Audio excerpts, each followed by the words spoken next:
The candles flickered against the crystal glass. And for a second I thought the glow was beautiful. What irony. Because right then my mother's voice cut through the laughter, filling the dining room like a knife dropping on marble floors. $80,000 for Valeria's studies in Paris. She announced it while raising her glass. The sound of forks stopped. The air shifted. It felt like everyone was breathing approval except me.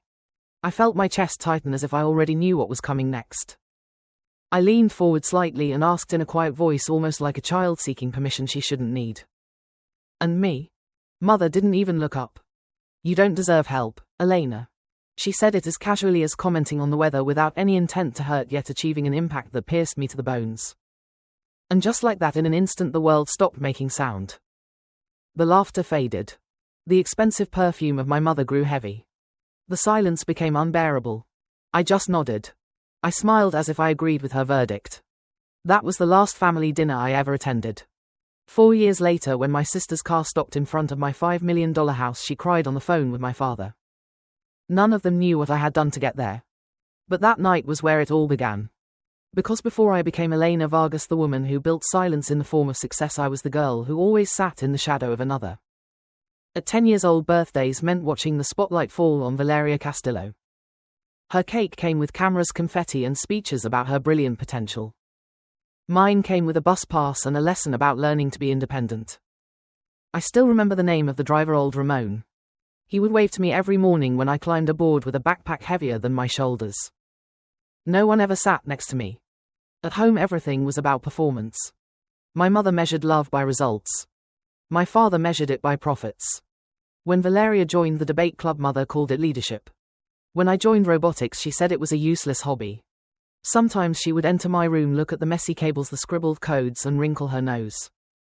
Do something people will notice. Elena, something worthwhile. Valeria had the newest laptop, the biggest room, and the attention of everyone. I had the shadows editing her essays, fixing her phone, running errands in the rain.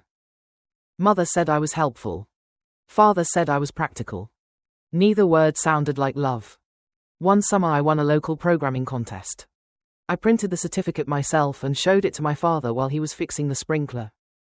It's a start, he said, nothing more. Mother never even asked what it was about.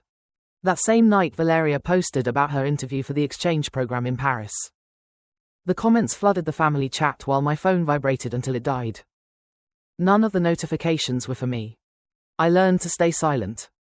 In high school, I built an app so students without cars could track bus routes. The local newspaper called it a clever idea. My mother said, time you could have used making connections. She clipped the article only because our family name appeared. At my graduation, they sat in the front row, elegant, perfect, attentive, but not to me.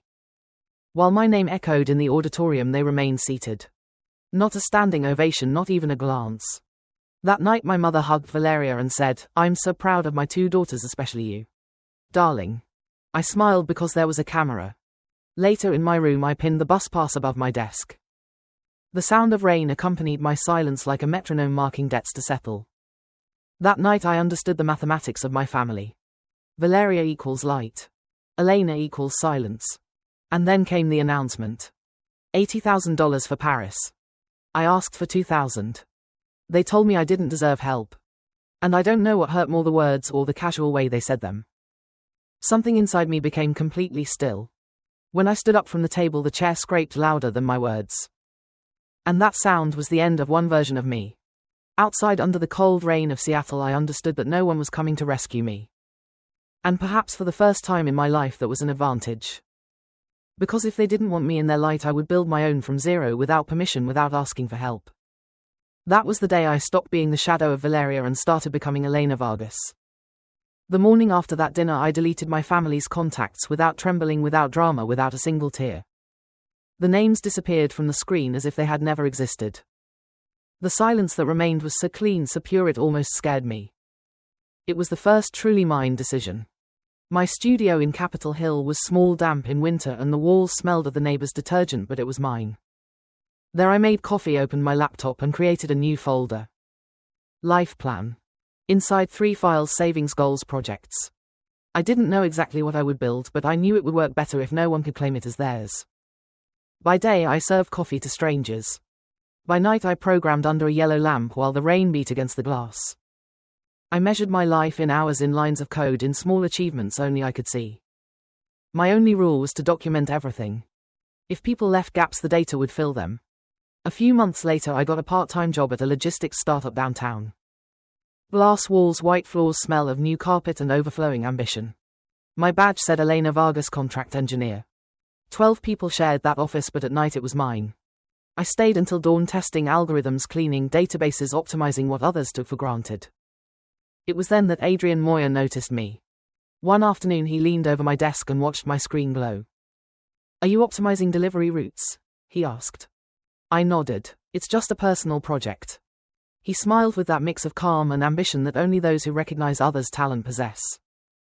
"Then make it your main project. If it works, we'll present it." And we did. 2 weeks later, the company had a prototype and a name for the module finder. We tested it with cafes, bakeries, flower shops.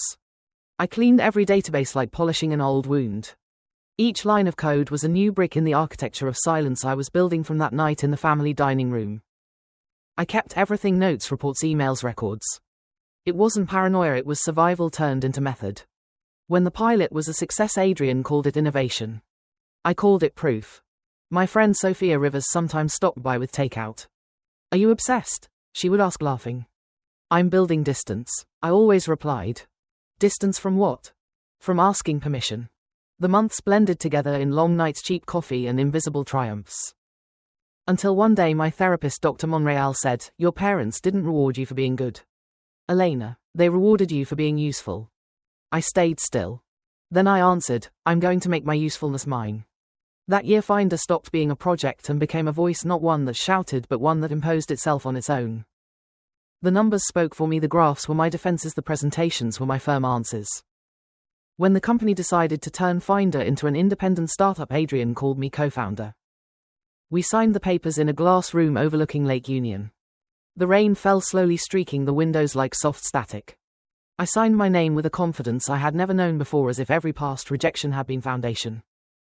The next 3 years were a luminous blur: growth, contracts, press, expansion. Finder Labs, as we called it, went from 2 desks to 2 full floors.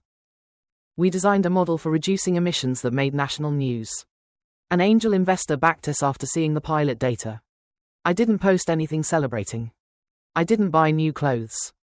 I didn't show off to anyone. My triumphs were silent, private, perfect for the kind of woman my family once called invisible. I only updated my laptop. I stored the old one in a drawer like a relic of the previous life. One night while cleaning it, I found a torn note I had written after that dinner: "Call Mom." It was crossed out so hard the paper had torn.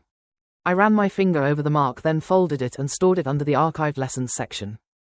4 years passed like that, steady calm, until one notification on my phone changed everything. A real estate app showed me a house by the lake in Medina. Glass, wood, minimalism, water, 5 million, the same number that once seemed impossible.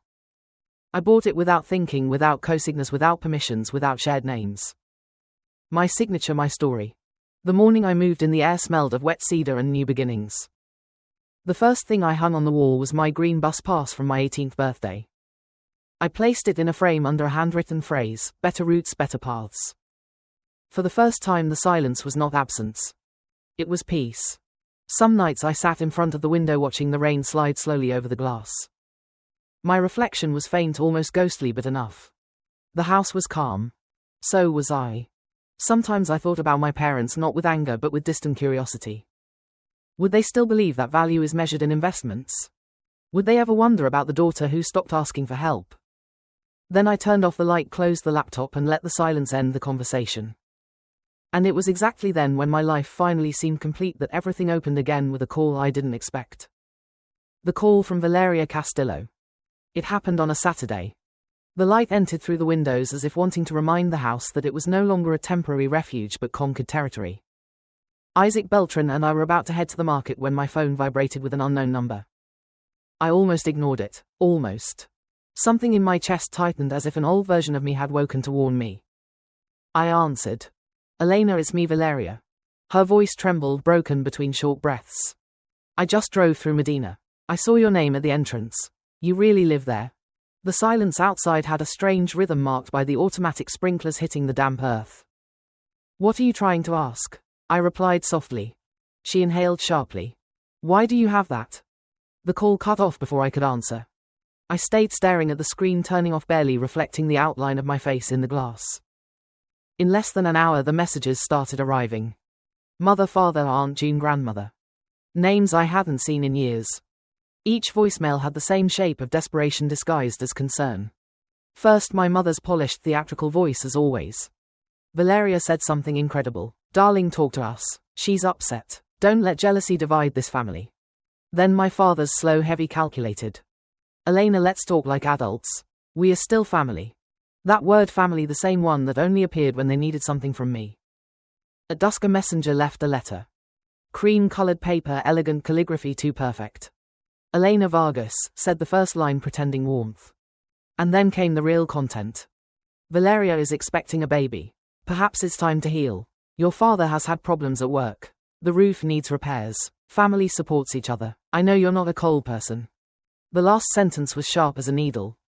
An accusation disguised as affection. I folded the paper carefully and threw it in the trash. That night I didn't cry, I didn't get angry, I didn't tremble. I opened my therapy notes on the page titled Boundaries. I wrote a new line. They don't miss me, they miss the role I played. 3 days later I sent 2 letters. The first to my mother. If we are to stay in contact, 3 conditions. No money, no guilt, no surprise visits. I don't need apologies. I need space. The second to my father. You talked about investment and return. This is mine, freedom. Let's close the account properly. He replied with a single message. See you at Freeman. Thursday 10 in the morning. The cafe near the bridge smelled of rain and burnt espresso. My father arrived punctual as always. Impeccable coat, rigid posture, eyes more faded than I remembered. You look different, he said. For better or worse? I asked. Different. That's fine. He tried to soften things, saying that my mother's cruelty had been a misunderstanding, that I was too sensitive, that they only did what they could. I listened without moving a muscle until he said, parents make mistakes. I looked him straight in the eyes. It wasn't a mistake. It was mathematics. You invested $80,000 in an image. I built value from nothing. The difference is honesty. He said nothing. He only looked at his untouched coffee while the steam faded between us like a bridge that no longer existed. As I left, I told him, you don't owe me anything. That's the point. A week later came the annual education gala in Seattle. Finder Labs was sponsoring a new scholarship.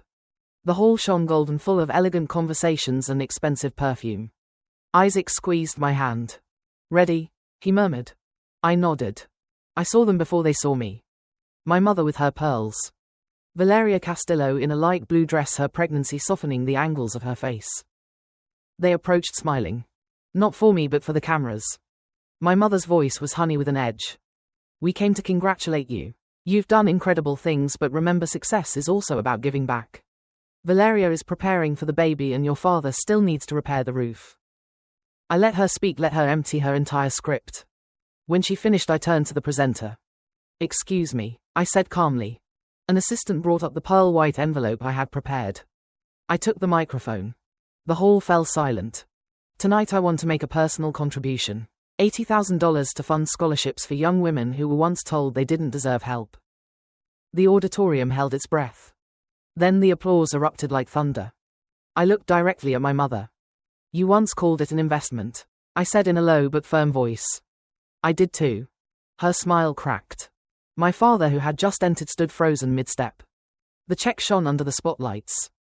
80,000 Elena Vargas. I left it on the stage as if leaving a weight I no longer had to carry. Then I walked between them through their astonished faces and stepped out into the fresh night air of Seattle. Outside, the rain had returned, fine, constant, cleaning everything. I didn't post anything about the gala, I didn't upload photos, I made no statements. The next morning the city woke wrapped in mist. I stood by the lake barefoot on the cold wood. The silver water vibrated under the soft drizzle. My phone stayed inside, face down, silent. And for the first time that silence didn't feel like loss. It felt earned. Isaac was making coffee when I returned. The aroma filled the kitchen. Are you okay? He asked. Yes, I replied. Finally. He smiled. You looked lighter last night. It's not that I'm lighter, I said. It's that I'm finished. When he left for work, I walked to my office. The window framed the lake like a moving painting. The desk was clean. On the wall, the small frame with my green bus pass. That symbol of obligation now was freedom. I opened my therapy journal and wrote the last entry. They taught me that love is earned. I learned that peace is not. A heron crossed the lake slowly shore, disappearing into the mist. I closed the laptop, turned off the lights, sat down to listen to the rain beating against the glass. It no longer sounded like the night I left. Now it sounded like a chosen life. And if anyone ever told you that you were not enough, remember this. Sometimes walking away is the strongest answer you can give. Thank you for listening to today's story. Don't forget to like, share, and subscribe to support the channel. See you in the next story.